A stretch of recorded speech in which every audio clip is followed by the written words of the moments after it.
আসসালামু আলাইকুম। সকলের প্রাণের দাবি এবং মনের দাবি একটাই, সেটি হলো রাষ্ট্রকে নতুন করে সংস্কার করতে হবে।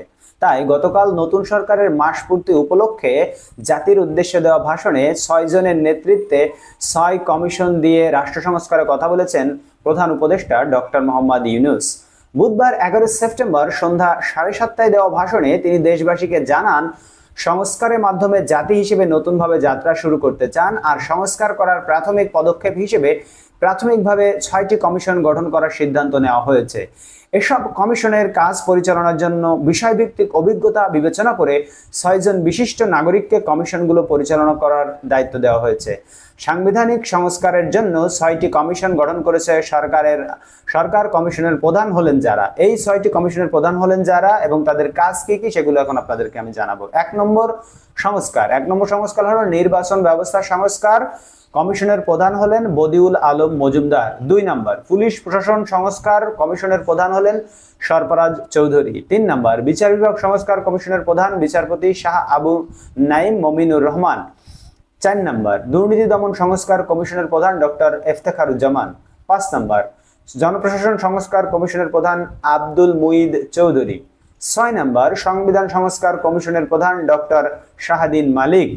এই ৬ কমিশন উল্লেখ করে ডক্টর মোহাম্মদ ইউনূস বলেন, এসব কমিশনের অন্য সদস্যদের নাম কমিশন প্রধানদের সঙ্গে আলোচনা করে ঠিক করা হবে।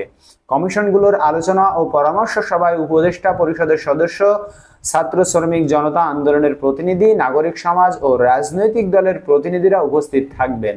পূর্ণাঙ্গভাবে গঠিত হওয়ার পর কমিশন আগামী ১ অক্টোবর থেকে আনুষ্ঠানিকভাবে কাজ শুরু করতে পারবে বলে আশা প্রকাশ করে প্রধান উপদেষ্টা বলেন, এটি পরবর্তী ৩ মাসের মধ্যে সম্পন্ন হবে বলে ধারণা করছেন। অর্থাৎ রাষ্ট্রকে সংস্কার করতে হলে এই যে ৬টি কমিশন সরকার করেছে, এই ৬টি কমিশনের আন্ডারে যে প্রতিষ্ঠানগুলো দিয়েছে, এই প্রতিষ্ঠানগুলোকে সংস্কার করা খুবই প্রয়োজন এবং আশা করা যাচ্ছে আগামী ৩ মাসের মধ্যে এই প্রতিষ্ঠানগুলোকে সংস্কার করা হবে। এই প্রতিষ্ঠানগুলো সংস্কার করা হলেই বিচার ব্যবস্থা স্বাধীন হবে, সংবিধান আরো সংক্ষিপ্ত হয়ে মানুষের কল্যাণে কাজ করবে সংবিধান, এবং সকলের সাথে ন্যায় বিচার হবে। এই সব বিষয়ে আসলে সংস্কার করা হবে। তো আপনাদের কেমন লেগেছে আপনারা কমেন্ট বক্সে জানাইতে পারেন। আপনাদেরকে আমরা সবসময় অথেন্টিক সোর্স থেকে অথেন্টিক খবর প্রোভাইড করে থাকি, কোনো মিথ্যা ভিত্তিহীন বা বানোয়াট কথা আমরা প্রচার করি না।